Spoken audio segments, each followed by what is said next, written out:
జై హింద్ అందరికీ. ఆంధ్రప్రదేశ్‌లోని గుంటూరులో జరిగేటువంటి ఎయిర్ ఫోర్స్ ఓపెన్ ర్యాలీకి తీసుకువెళ్లాల్సిన డాక్యుమెంట్స్ ఏంటివి అనేది డౌట్ ఉండవచ్చు చాలామందికి. తీసుకువెళ్లాల్సిన డాక్యుమెంట్స్, అలాగే ఏ టైంకి వెళ్ళాలి, ఎవరెవరు వెళ్ళాలనేది చాలామందికి డౌట్ ఉండొచ్చు. సో ఆ డౌట్ మీకు క్లియర్గా చేస్తాను. ఈ వీడియోలో మీకు డీటెయిల్గా ఎక్స్ప్లెయిన్ చేస్తూ ఉంటాను. వీడియోని స్కిప్ చేయకుండా ఎండ్ వరకు చూసే ప్రయత్నం అయితే చేయండి. అలాగే మన ఛానల్కి ఎవరైతే కొత్తగా వచ్చారో సబ్స్క్రైబ్ చేసి పక్కన ఉన్న బెల్ ఐకాన్ ఏదైతే ఉందో అది ఆల్ క్లిక్ చేసుకొని పెట్టుకోండి. మరి ఇంకెందుకు ఆలస్యం, ముందుగా టాపిక్లోకి అయితే వెళ్ళిపోదాం. ర్యాలీ విషయానికి వచ్చేసరికి ఏంటంటే మార్చి 9వ తారీఖు నుండి మార్చి 23వ తారీఖు వరకు అయితే జరగబోతుందండి. ఇందులో వచ్చేసి మనకు ఫస్ట్ తెలంగాణ వాళ్ళకి అండ్ అలాగే ఆంధ్రప్రదేశ్ ఎవరైతే గర్ల్స్ ఉన్నారో వాళ్ళకు 9th రోజు కండక్ట్ చేయబోతున్నారో చెప్పడం జరిగింది. మనకు 9th to 10th అంటే 2 రోజులు కండక్ట్ చేయబోతున్నారు. ఇది ఒక్కసారి గమనించగలరు. నేను చేసినటువంటి వీడియోలో నేను మార్చి 10 అని చెప్పాను. కాకపోతే ఇక్కడ వాళ్ళు టైం ఏం మెన్షన్ చేయలేదు. కాబట్టి ఏమని చెప్పారు, 9 మార్చి 26 to 10 మార్చి 2026 అని మెన్షన్ చేశాడు. ఇందులో టైం ఏం మెన్షన్ చేయలేదు. కాబట్టి మీరందరూ గర్ల్స్ ఎవరైతే ఆంధ్రప్రదేశ్ అండ్ తెలంగాణ వాళ్ళిద్దరు ఉన్నారో, ఎవరైతే ర్యాలీకి వెళ్తున్నారో వాళ్ళు 1 డే బిఫోర్ వెళ్ళండి. అంటే 9కి స్టార్ట్ అవుతుంది కదా ర్యాలీ. సో మీరు ఒకవేళ రిపోర్ట్ దగ్గరున్న వారు ఎవరైతే ఉంటే రిపోర్ట్ నేను మార్నింగ్ 4 లోపు రిపోర్ట్ చేస్తాను అనుకుంటే మాత్రం దగ్గరున్న వాళ్ళు 9th డేట్ రోజు వెళ్ళొచ్చు. ఎవరైతే దూరంగా ఉన్నవారు ఎవరైతే ఉన్నారో వాళ్ళు 1 డే బిఫోర్ వెళ్తే బాగుంటుంది అనేసి నేను చెప్తున్నాను. అంటే 8th మార్చికి వెళ్ళి అక్కడ ఉంటే మార్నింగ్ లేవగానే మీరు 3 to 4 మధ్యలో రిపోర్ట్ అయితే చేయవచ్చు. ఇది ఒక విషయం అయితే గమనించగలరు. అలాగే ఏపీకి సంబంధించిన బాయ్స్ వాళ్ళకి ఎన్నో తారీఖు అంటే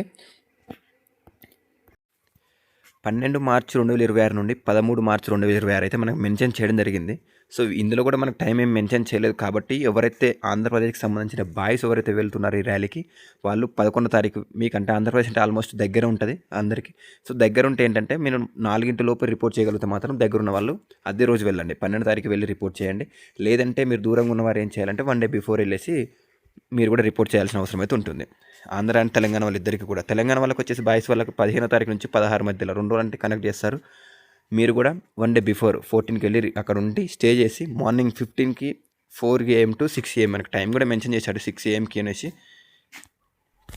కింద మెన్షన్ చేశాడు. చూడండి, క్లారిటీగా కనిపిస్తుంది ఇక్కడ. సో 6 AM లోపు రిపోర్ట్ చేయాల్సి ఉంటుంది. కాబట్టి ఎవరైతే దూరంగా ఉన్న అభ్యర్థులు ఎవరైతే ఉన్నారో వాళ్ళు 15 to 16 కండక్ట్ చేస్తున్నారు. కాబట్టి 14వ తారీఖు వెళ్ళి అక్కడ స్టే చేసి మార్నింగ్ వెళ్తే బాగుంటుంది అయితే నేను చెప్తున్నాను. ఎటువంటి ఇబ్బంది ఉండదు. సో ఎలిజిబిలిటీ విషయానికి వచ్చేసరికి ఏంటంటే మనకి ఇక్కడ క్లారిటీగా మెన్షన్ చేయడం జరిగింది నోటిఫికేషన్లో. 2 జూలై 2005 నుండి 2 జనవరి 2009 మధ్యలో ఎవరైతే ఉన్నారో వారు ప్రతి ఒక్కరు కూడా దీనికి అప్లై చేసుకోవచ్చు. మేల్ అండ్ అప్లై అంటున్నాను, వెళ్ళవచ్చు ఈ ర్యాలీకి. మేల్ అండ్ ఫీమేల్ ఇద్దరు కూడా, ఆంధ్రప్రదేశ్ అండ్ తెలంగాణ వాళ్ళు ఇద్దరు కూడా అప్లై చేసుకోవచ్చు. సరే, అంటే డైరెక్ట్ ర్యాలీకి వెళ్ళవచ్చు. సో ఎడ్యుకేషనల్ క్వాలిఫికేషన్ వివరాలకు వచ్చేసరికి ఏంటంటే inter or vocational course or diploma చేసిన ముగ్గురు కూడా దీనికి ఎలిజిబుల్ అనేసి అయితే చెప్పవచ్చు. ముగ్గురు కూడా దీనికి డైరెక్ట్ ర్యాలీకి అటెండ్ అయితే కావచ్చు. సో సర్టిఫికేట్ విషయాలకు వచ్చేసరికి ఏంటంటే మనకు మెయిన్ సర్టిఫికేట్స్ ఇంపార్టెంట్. ఇది ఎందుకంటే ఓపెన్ ర్యాలీ కాబట్టి మెయిన్ సర్టిఫికేట్స్ చూస్తారు. ఆన్లైన్లో అయితే అంత పట్టించుకోరు. సో ఓపెన్ ర్యాలీ కాబట్టి డైరెక్ట్ కండక్ట్ చేస్తున్నారు కాబట్టి ఫస్ట్ వెళ్ళగానే మీ యొక్క ఐడి కార్డు చెక్ చేస్తారు. ఫస్ట్ వచ్చేసి ఆధార్ కార్డు, మీ యొక్క ఐడి కార్డు, ఆధార్ కార్డు కానీ, ఓటర్ ఐడి కానీ, పాన్ కార్డు కానీ ఇవైతే తీసుకొని వెళ్ళాల్సి ఉంటుంది. దాని తర్వాత వచ్చేసి మీ యొక్క 10th షీట్ మెమో, మీ యొక్క 10th షీట్ మెమో ఏదైతే ఉందో అది కూడా తీసుకొని వెళ్ళాల్సి ఉంటుందండి. ఒరిజినల్స్ పట్టుకొని వెళ్ళాలి. ఒరిజినల్ ప్రతి ఒక్కటి కూడా ఆధార్ కార్డే కానీ, పాన్ కార్డే కానీ, ఏదైతే 10th మెమో కానీ, ఇంటర్ మెమో కానీ ఇవన్నీ కూడా ఒరిజినల్ తీసుకువెళ్ళాల్సిన అవసరం అయితే ఉంటుంది.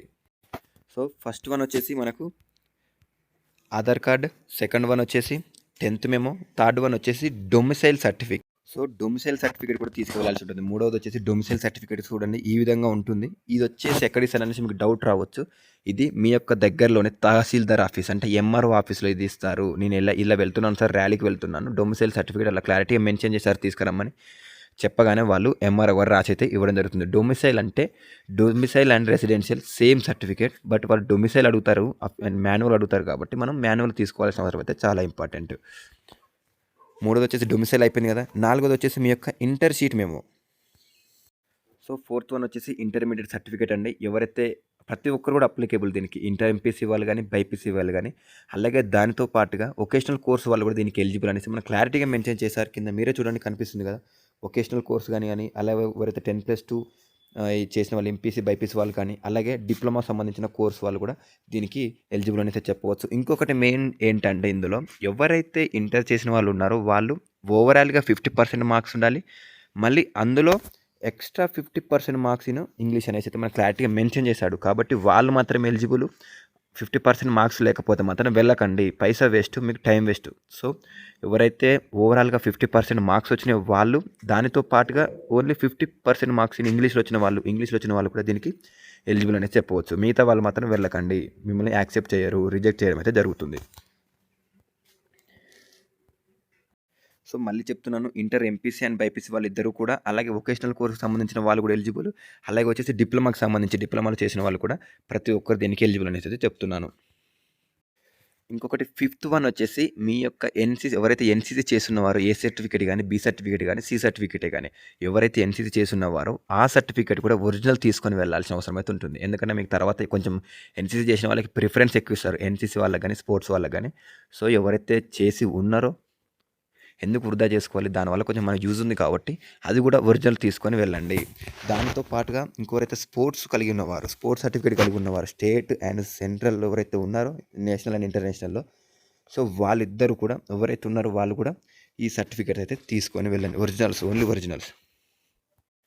సిక్స్త్ వన్ వచ్చేసి పాస్‌పోర్ట్ సైజ్ ఫోటోస్ అండి. పాస్‌పోర్టోస్ ఎవరైతే మనం పాస్‌పోర్ట్స్ ఉంటాయి కదా! ఒక 10 పాస్‌పోర్టోస్ అయితే తీసుకొని వెళ్ళాల్సిన అవసరం ఉంటుంది. అది కూడా పాస్‌పోర్ట్స్ నేను అందరి వీడియోలు చూశాను. ప్రతి ఒక్కరు చాలామంది ఇన్‌స్టాగ్రామ్‌లో చేశారు, పెట్టారు. జస్ట్ పాస్‌పోర్ట్ అని చెప్పారు. ఓన్లీ పాస్‌పోర్టోస్ అని చెప్పారు. బట్ పాస్‌పోర్టోస్ కాదు. అలా కాదు. దీని వేరే ఉంటుంది. నేను చూపిస్తున్నాను చూడండి ఒకసారి. సో, ఇక్కడ కనిపిస్తుంది కదా! ఇది పాస్‌పోర్ట్. దీనికి సంబంధించిన నోటిఫికేషన్‌కి ఈ పాస్‌పోర్ట్ తీసుకొని వెళ్తేనే మీకు యాక్సెప్ట్ అయితే చేయడం జరుగుతుంది. ఇలా ఎవరైతే తీసుకొని వెళ్లరో వాళ్ళందరూ కూడా రిజెక్ట్ అయితే చేయడం జరుగుతుంది. నేను మళ్ళీ చెప్తున్నాను. ఎవ్వరు కూడా నేను చెప్పలేదు. అన్ని వీడియోలు చూసి నేను ప్రతి ఒక్కరి వీడియో చూసినా ఎవరు కూడా ఈ మ్యాటర్ అయితే చెప్పలేదు. ఇది వచ్చేసి ఎలా దిగాలంటే, మన ఫోటోతో పాటు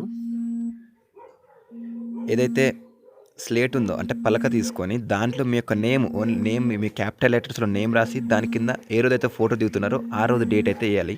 బ్యాక్‌గ్రౌండ్ వచ్చేసి వైట్ ఉండాలి. ఇది మాత్రం గుర్తుపెట్టుకోండి. సేమ్ ఏదైతే నేను స్క్రీన్‌లో మెన్షన్ చేశాను కదా! అలా ఫోటో ఉండాలి. మీ యొక్క ఫేస్ ఫోటో, క్లీన్ షేవ్ ఉండాలి. ప్లస్ క్లీన్ షేవ్, కటింగ్ ఉండాలి. దానితో పాటుగా పలక పట్టుకొని చెస్ట్ పైన పెట్టుకొని సేమ్ ఇదే విధంగా మీ యొక్క నేమ్ ఎంటర్ చేయాలి దాంట్లో. అలాగే దాని కింద డేట్ మెన్షన్ చేయాలి. అలా అయితేనే ఫోటో యాక్సెప్ట్ చేస్తాడు. అలా అయితేనే మీరు దీనికి అప్లికేబుల్ అనేది చెప్పవచ్చు. లేదంటే రిజెక్ట్ చేయడం జరుగుతుంది. అదే రోజు వెంటనే ఇంటికైతే పంపడం జరుగుతుంది. కాబట్టి ఎవరు చెప్పలేదు ఈ విషయం. నేను అందరి వీడియో చూశాను. చూసి చెప్తున్నానంటే మీరు అర్థం చేసుకోండి. సో, ఇదొక విషయం అయితే చాలామంది గమనించాల్సిన అవసరం అయితే ఉన్నది. సో, ఇవి వచ్చేసి ఒక 10 ఫోటోస్ అయితే తీసుకోండి. మీకే మంచిది. 10 ఇంకా ఎక్స్ట్రా తీసుకుంటే చాలా మంచిది అనేసి అయితే చెప్తున్నాను.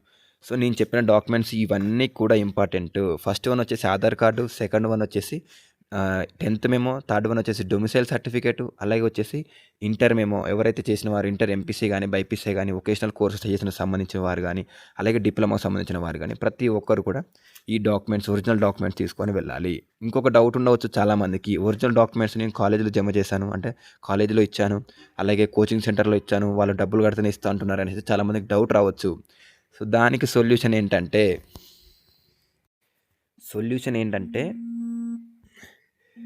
ఒరిజినల్ సర్టిఫికేట్స్ లేకపోతే డిజిలాకర్ అనేసి యాప్ ఉంటుంది. డిజిలాకర్ యాప్ లాగిన్ అయ్యి మీ యొక్క మొబైల్ నెంబరు ఇవన్నీ ఎంటర్ చేయగానే మీ యొక్క సర్టిఫికేట్స్ అన్ని డౌన్లోడ్ అవుతుంది. ఇప్పుడు సపోజ్ ఇంటర్ 10థ్ మెమో కావాలనుకుంటే 10థ్ యొక్క హాల్ టికెట్ నెంబరు, మీ యొక్క ఉంటుంది కదా hall ticket number, roll number వచ్చేసి, అలాగే మీ యొక్క మొబైల్ నెంబర్ ఎంటర్ చేయగానే మీకు ఓటీపీ అది వస్తుంది డిజిలాకర్ ఓపెన్ చేసి.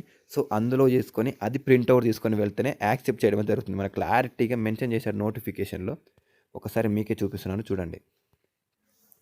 12.3 ఏదైతే ఉందో చూడండి, original are DigiLocker verified printout అనేసి ఇవ్వడం జరిగింది కదా. సో, అది మాత్రమే యాక్సెప్ట్ చేస్తారు. ఎవరైతే నేను ఫోన్లో ఉన్నది ప్రింట్ తీసుకొని వెళ్తా ఒరిజినల్ అనేసి అంటే అది ఎవరు కూడా యాక్సెప్ట్ చేయడం అయితే జరగదు. ఎవరైతే డిజిలాకర్ నుంచి డౌన్లోడ్ చేసుకొని వెళ్తారో వాళ్ళు అవి మాత్రమే తీసుకుంటాడు, యాక్సెప్ట్ చేయడం అయితే జరుగుతుంది. లేదంటే రిజెక్ట్ చేయడం అయితే జరుగుతుంది. ఇదొక విషయం అయితే గమనించగలరు. ఇవి కూడా మెన్షన్ చేశాడు. తీసుకువెళ్తే కొంచెం మంచిది అనేసి అయితే నేను చెప్తున్నాను. హెచ్‌బీ పెన్సిల్ ఏదైతే ఎరేజర్, షార్ప్నర్, గ్లూ స్టిక్ ఇవైతే ఉన్నాయో, black, blue, ball point pen ఇవన్నీ తీసుకొని వెళ్తే ఎగ్జామ్లో ఎవరిని అడగకుండా ఎటువంటి ఇబ్బంది అయితే ఉండదు. సో, నేను చెప్పిన డాక్యుమెంట్స్ ఏవైతే ఉన్నాయో ఇవన్నీ కూడా మినిమం ఒక 5 సెట్స్ జిరాక్స్ తీసుకొని వెళ్ళండి. అక్కడ మిమ్మల్ని బయటికి పంపించారు లోపలికి వెళ్ళాక. ఇంకొకటి ప్లస్ అక్కడ రేట్స్ కూడా డబల్ ఉంటాయి. సో, మీరు వెళ్ళే ముందు ఏదైతే బయట జిరాక్స్ సెంటర్లో కదండి, మీ ఇంటి దగ్గర ఉన్న జిరాక్స్ సెంటర్ నుంచి ఒక 5 సెట్ జిరాక్స్ అయితే తీసుకొని వెళ్ళండి. ఇంకొక విషయం అండి, మెయిన్ టాపిక్, ఎవరైతే ఈ నోటిఫికేషన్ ఈ ఓపెన్ ర్యాలీకి వెళ్ళబోతున్నారో వాళ్ళు ఓన్లీ పెళ్ళి కాని వారు ఉండాలి. ఓన్లీ పెళ్ళైన వాళ్ళకి మాత్రం ఎలిజిబుల్ అయితే కాదు. ఇది మేల్ కానీ ఫీమేల్ కానీ ఎవరైతే అన్మ్యారీడ్ వాళ్ళు ఉన్నారో వాళ్ళు మాత్రమే ఎలిజిబుల్. అది కూడా ఓన్లీ 4 ఇయర్స్. ఇది కూడా అగ్నివీర్ కిందికి అండి, పర్మనెంట్ అయితే నోటిఫికేషన్ అయితే కాదు. ఇది అగ్నివీర్ ర్యాలీ. ఓన్లీ 4 ఇయర్స్ ఉంటుంది. 4 ఇయర్స్కి మనకు సంబంధం శాలరీ కూడా మెన్షన్ చేయడం జరిగింది, ఎంత ఇస్తారు అనేది చూడండి.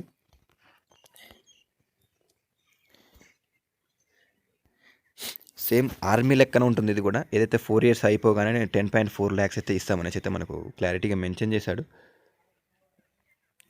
శాలరీ వచ్చేసి ఫస్ట్ ఇయర్ వచ్చేసి 30,000 ఇస్తారు, సెకండ్ ఇయర్ వచ్చేసి 33,000, థర్డ్ ఇయర్ వచ్చేసి 36.5, ఫోర్త్ ఇయర్ వచ్చేసి 40,000 అయితే ఇవ్వడం అయితే జరుగుతుంది. ఇది శాలరీ విషయానికి వచ్చేసరికి.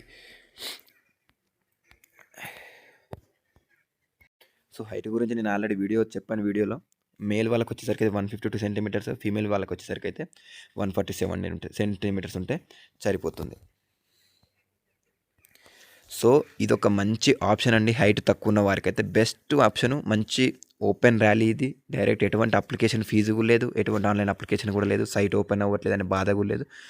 సో దీనికి మంచిగా వెళ్ళండి, మంచి అవకాశం వదులుకోకుండా. డైరెక్ట్ ర్యాలీ, అదే రోజు ర్యాలీ కండక్ట్ చేస్తారు, రన్నింగ్ అదే రోజు ఎగ్జామ్ కండక్ట్ చేస్తారు, అదే రోజు మెడికల్ కూడా కండక్ట్ చేస్తారు, అదే రోజు రిజల్ట్స్ కూడా ఇవ్వడం జరుగుతుంది. ఇది 2 రోజులు చెప్పారు. అవుతే ఒక్క రోజులో కంప్లీట్ అవ్వచ్చు, లేదంటే 2 రోజులు పట్టవచ్చు. సో ఇంత మంచి ర్యాలీని మాత్రం అవకాశం వదులుకోకండి, వినియోగించుకోండి. ఇంకేమైనా డౌట్స్ ఉన్నా కూడా నాకు కామెంట్ రూపంలో కామెంట్లు తెలియజేయండి, లేదా పర్సనల్గా మెసేజ్ అయితే చేయవచ్చు. మరిన్ని అప్డేట్స్ కోసం మన ఛానల్ని సబ్స్క్రైబ్ చేయడం మాత్రం మర్చిపోకండి. Thank you for watching this video. జై హింద్, జై జవాన్, జై కిసాన్.